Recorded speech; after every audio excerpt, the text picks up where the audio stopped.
being a bit of a parent whisperer is something else that I've done. Being like, here's your son who's participated all year. He's an older child in my activities, and he's doing distance learning at the childcare, and everything about the distance learning is not working for him. And his mom said, you are the only reason he got through school this year. If you can support a child so that math is not as intimidating, yes, that is so big. I'm looking to clone me a little bit, looking for a mom with young children who wants to be social and have a mission every day and be able to get out of the house once. There's a lot of fringe benefit to starting a science fair. Before we get started with the show, I'd like to thank our sponsors. One of our sponsors is Recon Marketing. Recon is the fastest growing social media marketing agency in Colorado. Recon focuses on becoming an extension of your business while providing social media management, review management, and digital marketing. Recon Marketing, putting you on the radar. Our next sponsor is Atmos Planning. Atmos Planning is changing the way business owners and real estate investors are served by the financial industry. Their website is atmosplanning.com, atmosplanning.com. Our next sponsor is Planet Duct. Planet Duct offers astronomical air duct cleaning with the most powerful vacuum trucks in Colorado. They have taken air duct cleaning to a new intergalactic level that is far more powerful and proactive than anything on the market in El Paso County and southern Colorado. Sheath Underwear. Sheath Underwear has a pouch for the boys. It is everyday underwear for every man. 100% money back on the first pair if you don't like it. Visit sheathunderwear.com and enter the code COSBP20 to get 20% off your order. That stands for Colorado Springs Business Podcast. That's our specific code. So now let's get on with the show. Welcome back to the COS Business Podcast. My name is Andrew Hasley and I am the host of the show. Today I'm sitting here with Laura Weilert with That Science Fairy? That Science Fairy. Okay. ScienceFairy.com was taken, so I'm That Science Fairy. But the kids, they know me as Miss Science Fairy. So that's how it works. Yeah. So tell us a little bit about your business and what it's all about. Yeah. It's about joy and confidence, but specifically working with preschoolers. Okay. And going mobile to them where they're being cared for with a tub of STEM, which is science, technology, engine, and math, activities that we interact with. They're very hands-on. We do gross motor. We do take-homes. It's a good variety. And that's my main business, is doing bookings for predominantly women who do childcare in their homes. So it's usually a group of like 6 to 8 kids, sometimes ages 2 all the way to 8. And integrating everything learning-wise for them, but it's all based around that tactile experience. I call myself a maker of experiences. Yeah. So what would you say is your unique value proposition? My unique value proposition is that I provide inspiration and foundation for kids that are going to be overlooked in school for technical fields. And as we become a more technical society, they're going to get passed up and overlooked. And that's a huge unfortunate, because the creativity of these kids and their basic understanding of how physics and everything work contributes to them being great scientists. And so if they can go into 4th grade, they may not be able to memorize all the parts of a cell, but they will know why a sinusoidal wave works. Yeah. Because they've a sinusoidal wave. So that's like when you take a rope and you go up and down. Okay. And so all of your electromagnetic spectrum, all of those things go back to that sinusoidal pattern. And so if you just whip a rope, it gets mostly that impression. So everything is based off the sinusoidal. Not everything. I'm just saying a lot of frequency math. So your electricity, Wi-Fi, those types of things. Audio engineering. You know that. Yes. So imagine if when you were 4, you discovered that yourself. Like I know, thinking back at my childhood, it's like, I discovered that. I remember when I discovered that and what I was doing. And that's how the brain learns. It is, yeah. So you build the experience around the education so that it's more memorable? True, although actually I build the curriculum out of the activity. So I've been told that I reversed engineered it. So rather than being like, these are the standards we want to meet, I say, here are the activities we're doing, and this one meets this standard. Okay. But I'm not terribly worried about that. I'm worried about that joy, so the kids remember having fun while doing that. And I've been pretty successful at the joy part. So Yeah. There's a school that Elon Musk started. I didn't hear about that. It's called Ad Astra, and it's based off of stuff that really like finds and tailors things to the kids that they would enjoy. Right. It's their personalized experience. Instead of forcing, a bunch of different things that they might not want to excel at or not excel at. Yeah. So it's a pretty cool thing, and like this dude's doing everything, so he's trying to revolutionize every aspect, right? The of whole everything. thing. I mean, he did that because he has kids himself, and like he wanted to provide them with the best kind of education, and he just doesn't feel that our current standards for education are up to date. Yeah, unfortunately, they are not written by educators. Yeah, which makes no sense at all. Yes, yes. So, being a bit of a parent whisperer is something else that I've done. Being like, here's your son who's participated all year. He's an older child in my activities, and he's doing distance learning at the childcare, and everything about the distance learning is not working for him. And his mom said, "You are the only reason he got through school this year." And what is the distance learning? So that's where school districts during COVID sent all their students out with laptops. And distance learning. I get it. Yes, yeah. There you go. I thought that was a like nice pushing. word for it. I thought it was pushing them to go to distance. Is what I imagined. Yeah.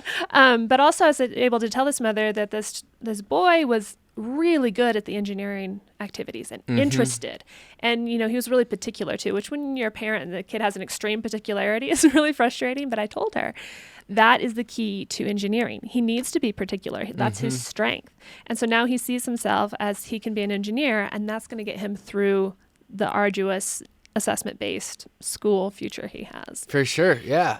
And there's a lot of things I'm learning recently with how to be and stay motivated through things, and it's focus. It's making the effort the reward, kind of, is something that I'm learning. It's like when you like just not trick your brain, but you retrain your brain to focus on the effort being the reward. Yeah. You can get through the things that might not be as fun. Yes. So that's kind of the goal or the idea behind that. And I've been studying a lot of brain stuff and listening to a podcast called the Huberman Lab podcast. Okay.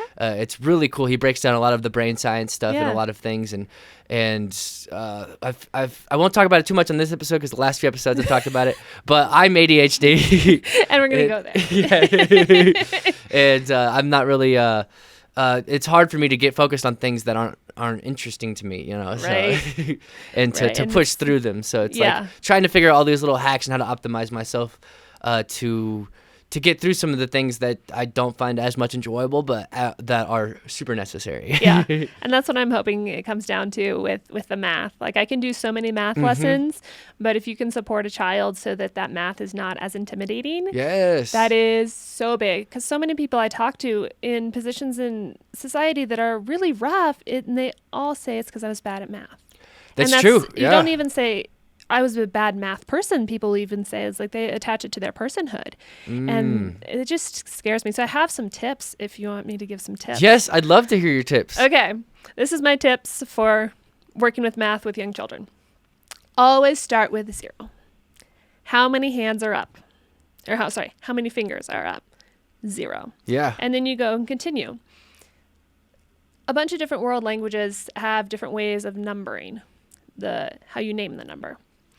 So you go with kids, you go 1, 2, 3, 4, 5, 6. All of those are single syllables. Kids always get stumped at 6 because 7 has 2 syllables. Okay. 8 drops back to 1 syllable, 9, 10. And so they're stumped because they're counting an extra if they're paying attention to the language, which at that age, they're starting to pay attention to. For sure, yeah. So that's a little trick. The other thing is I don't like to stop at 10.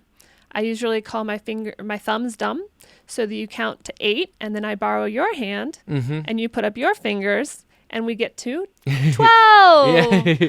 And that's great because that's the last part kids have to memorize. And young kids can't memorize that many words that are completely gibberish, right? For sure. It's not like doggy, So as you do that and you get to 12, 11, 12, and then at 13, our language has adapted to say 13, but really it originally was 310. 310, okay. 310, 410, 510, 16. If you kind of blend it as you get to 20, then when kids are at the place of doing 20, that pattern establishes itself for the rest of the number line. Like 210? So you get to 20 and then it goes to 21, 22. Oh, yeah, okay. And then it makes sense again. That is pretty crucial. And then the time trap. I have a 2-year-old. Okay. And we noticed early on, we're like, oh, we can't do that for 45 minutes. In 45 minutes, we're going to do this. In 30 minutes, we're going to do that. It gives kids a negative association with large numbers. So even though they get the small numbers, they have a block psychologically in the brain against those big numbers because it was always associated with you need to wait. So we've just said in a while, quite some time, to not associate those numbers with an emotion of frustration. Yeah, that's got to be huge. Yeah, because then it's going to make the learning even harder. Yep. And I mean, I'm one of those kids that actually never really memorized my times tables. Yeah. So it's like that's a huge reason why I'm bad at math. Essentially, is because I never got past. Yeah. I mean, I never really. They pushed me through the school with me knowing that I didn't know that stuff. So the next grades were even that more harder. Yeah, and then it's just a big hullabaloo of awful math. Yeah, exactly. Yeah, and then the last one, which even people who aren't parents can do, is when a kid goes, "I'm 3." Teach them units. They are 3 years old. So there's a unit and there's a condition. There are 4 fingers up. So when a kid does that, sometimes they'll be like, "Oh, you're 3 giraffes," and they're like, "Oh, okay." You tell them that. Yeah. "Oh, you're 3 whatever." Just kind of introduce. And then it makes them think about that. Like, no, I'm not 3 giraffes. Of course, I'm not. Yeah. So if you can tell them that they're 3 years old, like that's just something. Because kids will tell you how old they are all the time in that age. Well, they love it. Yeah. Oh, yeah. I mean, they're like, "I can count. Here's, but just to challenge them a little bit. And that makes all the difference. Come chemistry and algebra and being able to flip units is absolutely key. Not that you need to do that anymore because Google tells you the right answer. Yeah, exactly. Yeah. I just sometimes I'll even use Siri to be like, "Hey Siri, what's this times this?" Or or blah blah. Oh, it's about to end. She doesn't know what this is. Those are too generic. Yeah. Yeah. So that's my little bit on math, and I hope people can see that because it's really unfortunate when we convince kids at age 6 and 7 that they're not good at math and they'll never be. Oh, for sure. Yeah, I mean, age 6 and 7 is probably, where I convinced myself that I was, because we were switching schools a lot too. So that made it very difficult to get any consistency. Like I'd go to this district and they already learned all this stuff that I hadn't learned yet. And so it's like, now I have to even catch up faster.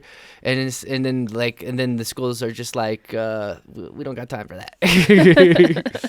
It's something. Yeah. So we'll roll the intro music and then we'll dive more onto what your business, how your business has been and all that fun stuff. Great. This is a show where we have real conversations with entrepreneurs and business owners who are mostly in Colorado Springs doing things in the community of Colorado Springs. And it sounds cool if we're already talking and it comes back. There you go. A little improvement. See those little tricks you learn. Yeah. For sure. So how long have you been doing your business? I've been doing my business since solidly 2017. Okay.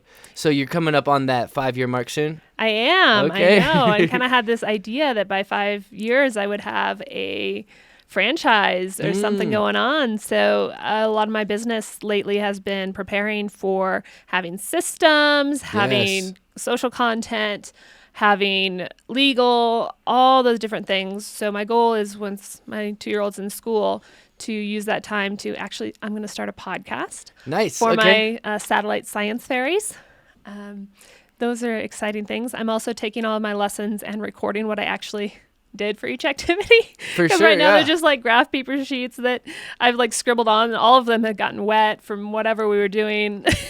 And so, oh no. I have 85 of those, and I'm converting them into a step-by-step kind of recipe style activities guide. So I've done the lead magnet for that. I'm getting ready to send that out and get that widespread so that I'm encouraged to write the next book.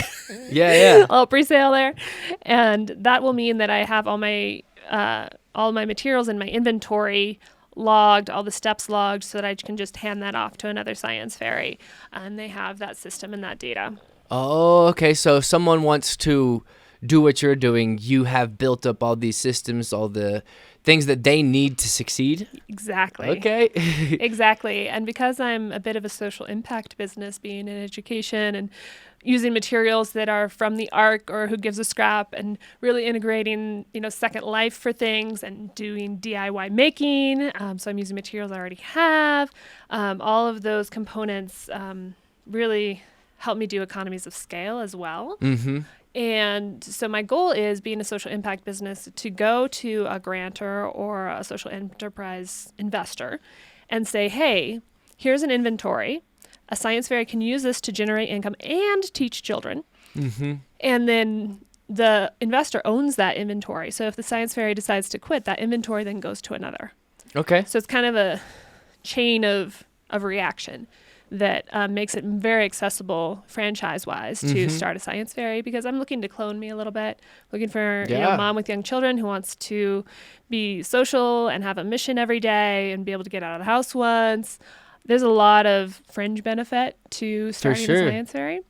And then, so then that inventory would move on. For sure. What would you say are some of, are there any other businesses that are similar to yours? If not, what is the closest? Closest, there's one in Massachusetts that does something, but they were born out of a museum. So it's more of a nonprofit than it is a business. Okay. And there's some going on in the East Coast. I had some interest for a franchise in Kansas City. That's where I'm from. Hey! So there's good possibilities kind of throughout the Midwest, I feel, with where children are being taken care of if they're in centers. The East Coast is a different culture around childcare. And yeah, so it could really expand, which would be really neat. You see a lot of market for it. I do. An open market for it. I do. Okay. And a lot of, teachers who are looking at childbearing years and not sure if they want to continue full time. Well, hey, here's something you still get to teach. You're teaching a little younger, so you're looking more foundation stuff that's going to help you with your older kids once you feel comfortable. I take my own 2-year-old to some of my bookings. Okay. And so it's super easy, and, all of my shopping errands, and it's pretty easy with a young child, which the whole reason I started Science Fair was to be a mom. To be and run your own business and have that freedom. Yeah. Flexibility, be able to schedule appointments and not have to do everything in rush hour. Exactly. It's so nice. So what would you say there are the main benefits your clients receive? The main benefits. What are you talking about? My clients or my customers? What's the difference? Okay, so clients are the people you directly serve, and customers are the people who pay you. Exactly, and I was kind of merging those two. Obviously your clients are the kids, and the customers are the parents, is what you're getting at. Yeah, or the providers. Okay, so what are the benefits that the parents get? The parents get kids who have used their brain during the day, moved around during the day. Okay. So when kids are engaged at that level, they tend to be better behaved come evening. Okay. So that's a big benefit. They come home excited. Oh, I'm a science fair, or, here's this acid-based painting thing I did. Okay. Those things let them know that real rich learning is happening. Mm-hmm. And because the kids get so excited and I'm building relationship with them, because I'd say on average, I probably engage with a kid for 10 lessons. Okay. So responding to their behavior, ones who are struggling. I actually got an ECE, Early Childhood Education certificate from PPCC to learn, classroom management and things like that. Okay. So, yeah. So do you have just one client at a time? Is that I how have it one works? provider at a time. Okay. One provider at a time with 6 to 8 clients or children. Okay, and you just work through those throughout the week? On a weekly or every other week. Okay, sweet, yeah. Awesome. So someone's what is someone typically looking for when they find your services? They are looking for entertainment for their children, and it's a huge plus that it's educational. Yeah, and it's an even bigger deal because it's STEM. Because STEM has so much recognition now across the whole world. Yeah, and I've heard it's evolved to STEAM now. Oh, there's a bunch of variations. Yeah. And actually, I don't worry. Preschoolers do so much art. It's beautiful. Yeah. They're great at it. They should be doing it in 2nd grade, but they're still doing it. So I just decided to focus on the technical. Okay. Because the parents are also looking for their kids to be gainfully employed. Yeah. Now, there's a lot of jobs. And have an advantage when they start school. Yeah. and have a confidence in something. And so, if you're going to be a plumber, because there's a lot of good plumbing jobs out there, and you know how the difference between an internal diameter and external diameter, and you can do the math and do things, your job's going to be a lot easier. You're going to be much more effective. If you're in medicine as a MA, but you know a lot about technology, you're going to be the ones who's fixing the printer and getting the projector to agree. Yeah. And skills that really advance you because they're so valuable to employers. And I think the parents can start to see that. Yeah. And a child's brain is so plastic, as they say, meaning that it's more easily influenced. So starting a kid younger, learning these things will help them understand the concepts easier, I think. Yeah, and in an age-appropriate manner. I feel like a lot of people will push down things like multiplication without support. And we're gonna make 4-year-olds ready for a first grade classroom instead of appreciating you're 4. Yeah. Like, let me watch you do this. Let me see you create. Art, if that's kind of what I touch on. Yeah. And arithmetic may come easier to some kids than others. It's true. And actually an interesting statistic is that generally there's a wide gap in STEM fields for female scientists and engineers. But gap meaning there's not as many? There's not as many. It's very out of balance. It's usually between a quarter women and maybe a third women in like biology. And what happens is developmentally girls are a little ahead abstractly than boys. And so they'll do great in elementary school with math. Then they'll hit middle school and suddenly boys want to do good at math, but the girls are better and the girls notice and they dumb themselves down in middle school. Oh, okay. And then, like you said, when you're behind, it takes forever to catch up in high school. And then college, you're asked to take calculus and these other things that are just even more of a challenge to essentially weed you out from professions like being a doctor. So it's really important for me to encourage the young girls that, like, hey, you can do this, and girls can do this. Girls do this. And just don't dumb yourself down because of what someone else thinks. For sure. Yeah, exactly. Yeah. And like, I don't know exactly the causes of why that social pressure or just wanting to fit in, or, be with their peers that they've been, still like, it's not a good feeling to be a know-it-all either, Yeah, so it is a struggle feeling. Yeah, so I could see that. Yeah. So do you focus so it's mainly like preschoolers is your whole thing? I say age 2 to 8, but predominantly I work with 3 to 5. And is that science fair? Is that going to be the main focus, or will there be different levels for different? There are different focuses for sure. The first one I'm going to mention, is that I do STEM parties. Okay. Which means bring together a group of your kids, multi-ages is great, and hang out with your parent friends, which you don't get to do. Maybe have a drink, hang out at a party while the kids are edutained. Yeah. At your own home. So that's fun. That's For a lot sure. of fun. Like I said, with books, I'm going to be coming out with 2 large books with 26 projects each, which totals to 260 activities. Oh, wow. And those are an interactive ebook, meaning teachers and parents can pull it up on a tablet, read through it like an ebook, and it has the pictures, it has the GIFs, it has links to different blogs, etc. And each of those activities are spelled out. And then my biggest selling point, like your QR code that we were talking about, is at the back I have a chart that says grocery store, dollar store, specialty store, Amazon, etc. And then it lists out all the materials you'll need to do that unit. And as a teacher, I'm like, okay, that makes a lot of sense. For sure. Because it is an expense and it's a lot of travel time for a teacher to go collect things. But so you're basically your own teacher, your own freelance teacher, kind of. I am a freelance, yes. I'm a roving science teacher. That's so cool, yeah. You're creating this this business model that can help other maybe a teacher, they've been teaching preschool for, 5-10 years, and they just want to try something different, and you can provide that. Yeah, and the backup support, too, to be like, I know probably because you're in early childhood that technical things are not your favorite. And so when I can go in and solve a technical problem, like, this isn't working, I'm like, okay, let me toy with it while I'm there. Oh, you have library books that need to go back. You don't have time to do that. So that's the real customer care, the real touches that I try and have. So your teachers, as you grow this business, are going to be your new clients. In a way, yeah. Yeah. Yeah. And so with the book, I mean, it has a glossary that really breaks down terms, but it also challenges me. My lead magnet has an activity in it called a Bitcoin game. Okay. Yeah. I have a Bitcoin I over saw here.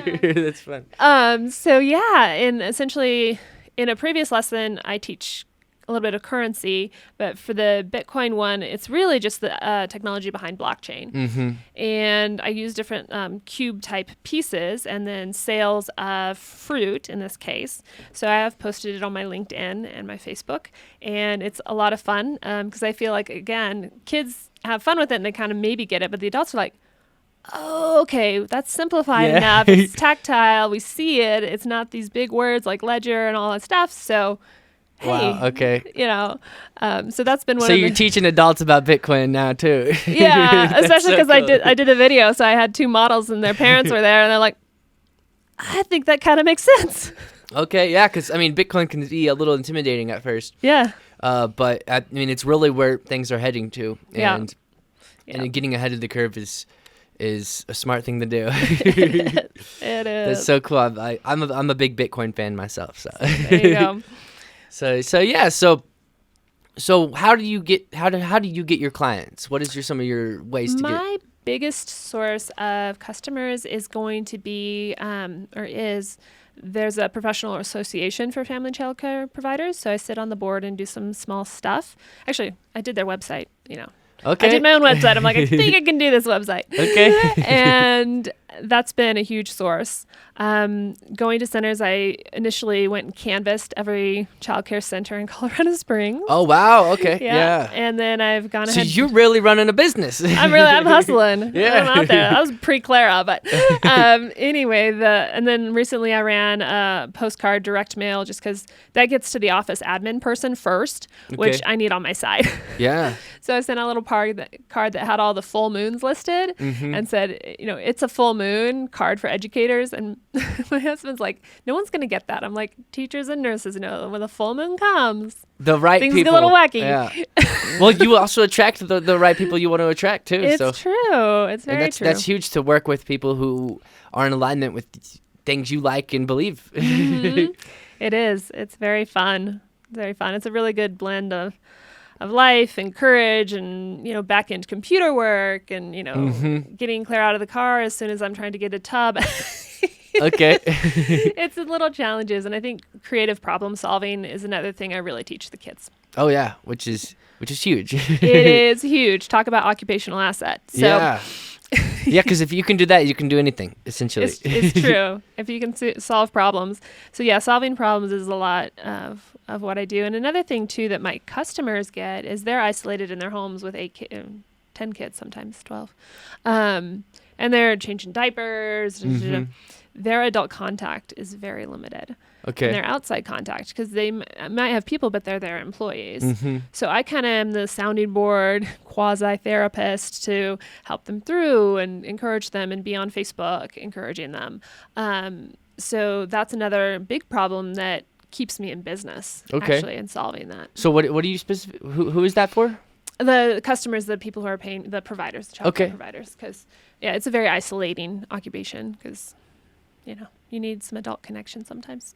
Okay, so what do you mean childcare providers? I'm not drawing the connection. Yeah, sorry about that. So if my clients are the children, the people who are taking care of them are called childcare providers. Okay. And since they are paying me, they then become the customer. Yes. Okay. Yeah. Okay. So, I thought. Okay. Yeah. So childcare providers. So what? Well, I guess I wasn't drawing the connection of why do they need to be on Facebook?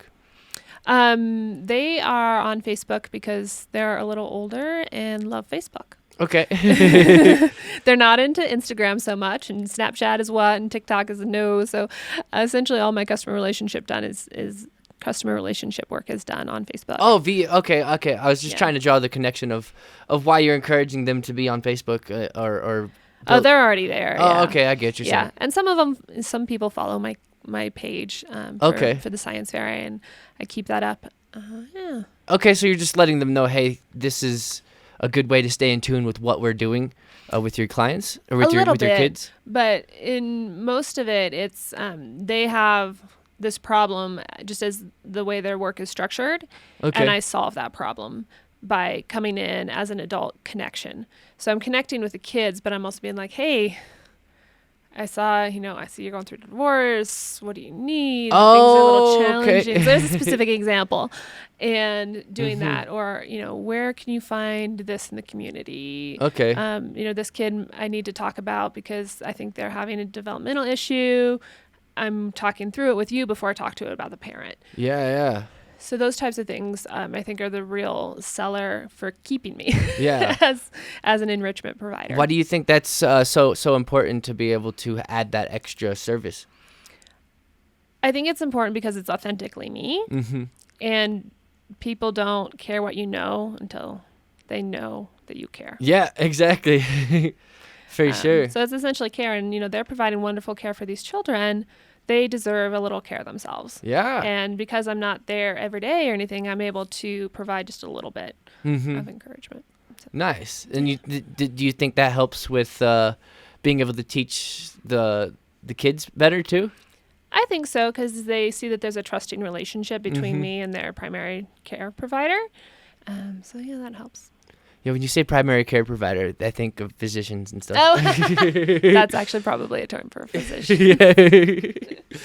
No, for sure. So that's cool. So you want to grow this business into a franchise and really be able to provide it to more people, and also to be able to provide it to more people. Yeah, it's true. I mean, I look at my impact numbers. I'm like, with this, tub, I could do a lot, and I think getting ahead in systems is really the key, so that I can make the bookings part run like clockwork, and I'm not spending extra time doing pointless things.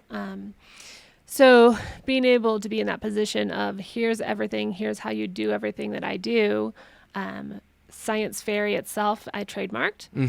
And so they would be franchisees permitted to use that trademark. Yeah. So I'm protected there, which was a big cost, but definitely I know is going to be worth it. For sure, because since you do a client service business, that's the only way you can scale. Because you can only take on so many clients. It's true. And when my mentors helped me start this business, they're like, you need a franchise. I was like, I just got to start a business first. Yeah. No, for sure. And, some people want to jump into starting franchises right at the beginning. Maybe that's their model. But you wanted to figure out the systems first, correct? Exactly. And figure out the lessons for sure. Okay. As I call them, Science Fairy projects, because it plays on Science Fair. Yeah. And I have to show off my little medal. Okay, Andrew. Okay, yeah. It says 2,000 finalists. Now people are going to know my age. So I carry this with me, and the kids are always like, what is that? What is that? And I say, it's from a science fair project. Okay. And when you're in school, you can do a science fair project. And this science fair project took me to a place where I met kids from all over the world who did science fair projects. And that's just mind blowing to them. Yeah. Okay, sweet. Yeah. So what do you think have been some of the biggest challenges you've had growing this? What is those days where you're just banging your head on the table? I think August. I hate August. Okay. School enrollment? Yeah, school enrollment. People don't know what their enrollment is going to be, so they're not sure how many preschoolers in the age range are going to work. And to supplement it, they put 2-year-olds in the class. And while I teach 2-year-olds, they don't have a relationship with me yet. So, it's just really hard. And then I do complicated lessons, which I will never do again in August. Okay, in August, yeah. In August. I will use some of the just more basic ones. So that's always been a struggle, and it's weird that I haven't figured out till this year, that's how I could make it better. It's funny when it just hits you, I don't know. It's I've been doing this wrong the whole time. Yeah. I think another challenge was trying to do delivery tubs during COVID to parents. And I had some friends take me up on it, but it just didn't sell. And I realized that just parents were done. They're working full time. They've got their kids with them. They're in and out of school. It's just a mess. So I spent some money doing that. And that was kind of a bad path to go down, but you learn. Exactly. Yeah. You learn. And I think the other challenge is... So the tubs were for sale or? For delivery. Okay. So they were like a HelloFresh. I deliver all the materials. I deliver all the digital backup for how to run the lesson. For sure. But they were just so burnt out with everything else, they wouldn't even get to it? Yeah. Oh, yeah. Okay. Yeah. Yeah. They needed a science fairy to do that. Yeah, they did. Or at least a virtual science fair or something. I think the other challenge has just been worrying too much about my competition. Even though I'm a very niche and there's not really much competition. Would you say tutors are your competition?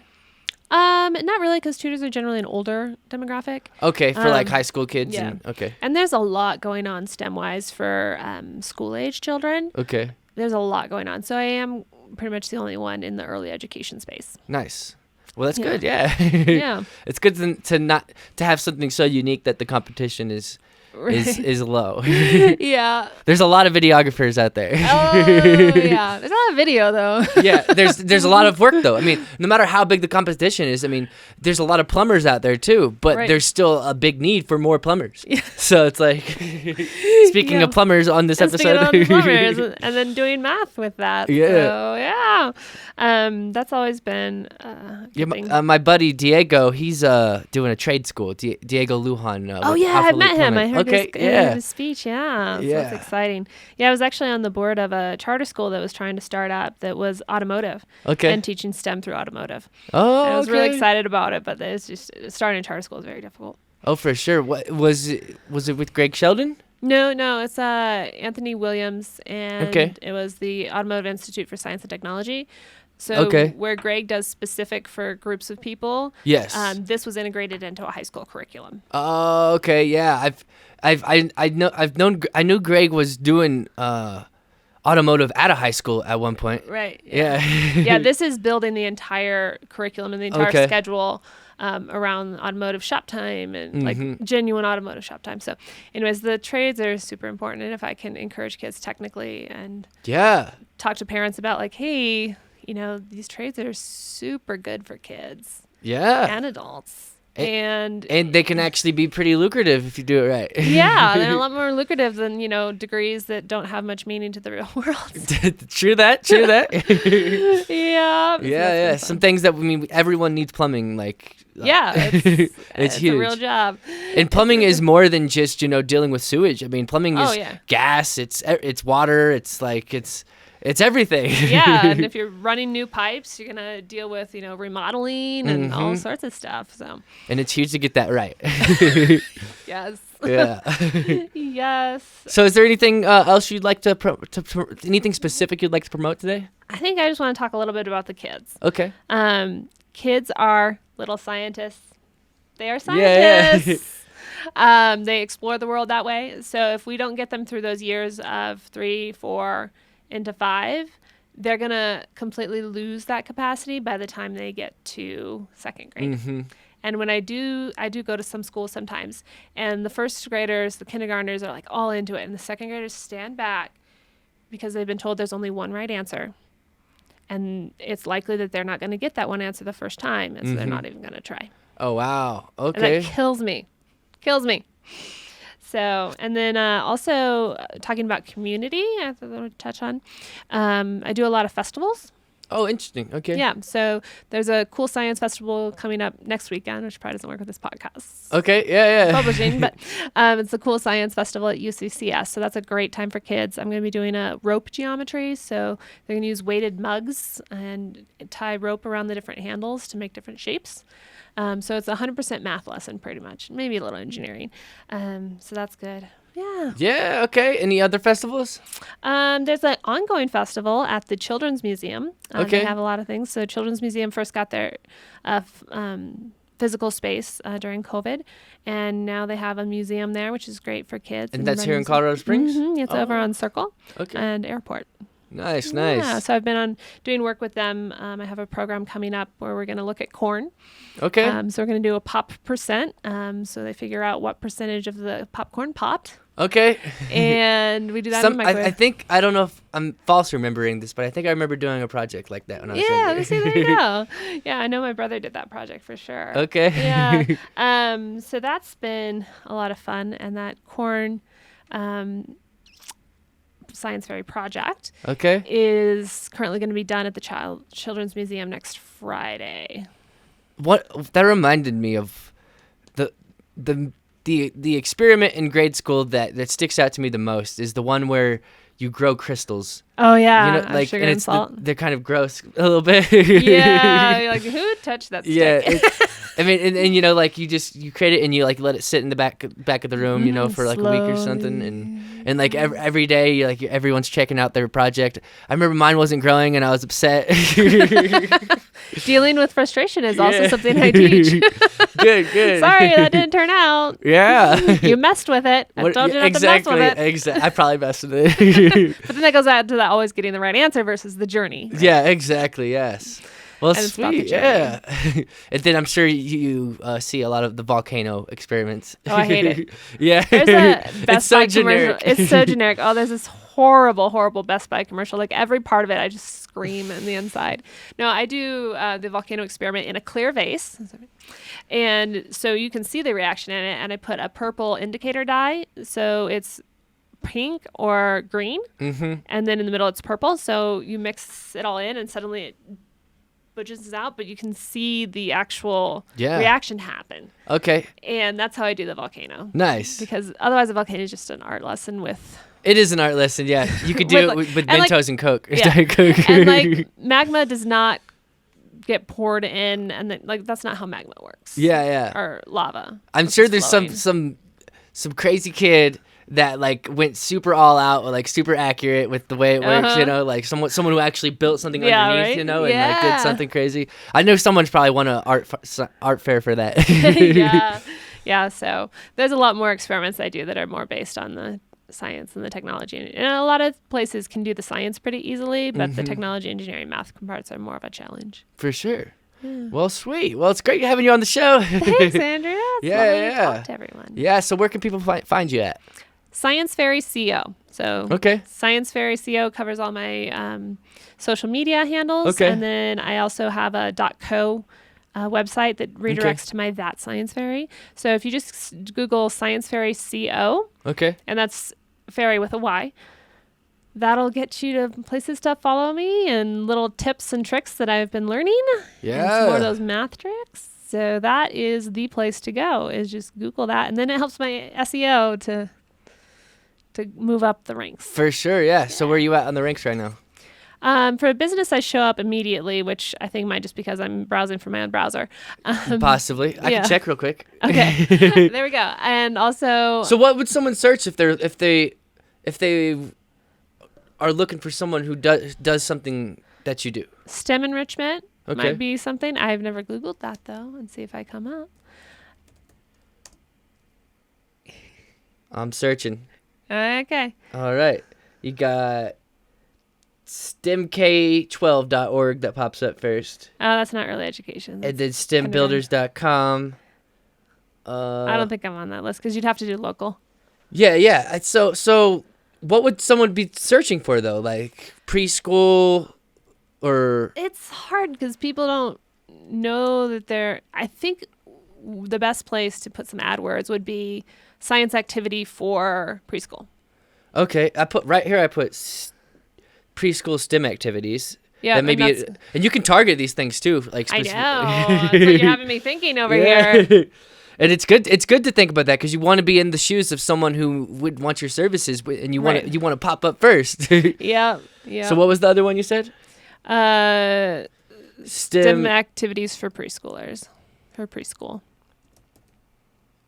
for kids. Mm-hmm. That's so when I put STEM activities for kids popped up first. STEM activities for preschoolers at home was the second one. So those are the first things that do pop up. So that means that they're being searched for. It's true. I need to look at the... Okay, you got the STEMlaboratory.com. 50 plus genius STEM activities for kids is their article that pops up.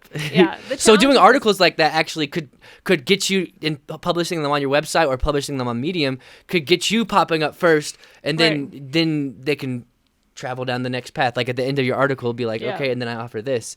It's kind of like the idea behind like saying top 5 videographers in Colorado Springs and then putting yourself as number 1. Control the media, the channel. For sure. But you got to rank first for that to work, though. So I think really people who are needing STEM are not on technology as their immediate go-to. Okay. Well, they have to. The search has to start somewhere, though. It does. It does have to start somewhere. And as I look to franchise, I need that awareness to be there. So franchises know, oh, this will be successful. I've got a large enough market. Yeah. To get. And then there's also, with marketing and advertising, you can get people who don't know they need the service yet, but are likely to need the service, right. from targeting. If it's flashy and good like that, I think that would be. Yeah. Because, it's not, STEM is a little bit, it's something that people will cover at workshops at a conference. Okay. Yeah. But it's not necessarily something teachers and everything that they're doing are going to think of first. Yeah. So I would say your best lead gens, based off of what you've already said too, is actually going out into the community and doing things, not Google. Yeah. And I've gotten a fair amount of stuff back. Oh, I've heard of the science fair. Oh, I know you. And okay. Finally gotten to that point. Yes, it takes years to get to that, though. It does. It took years. Yes. And I have in my car, I have middle at Science Fairy CEO. Yeah. So Colorado or company or whatever people want to see it exactly. as. Yeah, good thing we're in Colorado, so it could look. I know. It could do both. Yeah. Yeah, so that's exciting. Yeah, well, that's cool. Yeah, I'm glad we added this little addendum to the ending part right here. That's good stuff. Well, yeah, so it's been good having you on the show. This has been a good, thorough episode. Yes, we covered a lot. All right, so we'll see you guys on the next episode, and bye-bye. Bye. Usually there's outro music. Outro. Yeah, but I don't have that programmed into this one yet.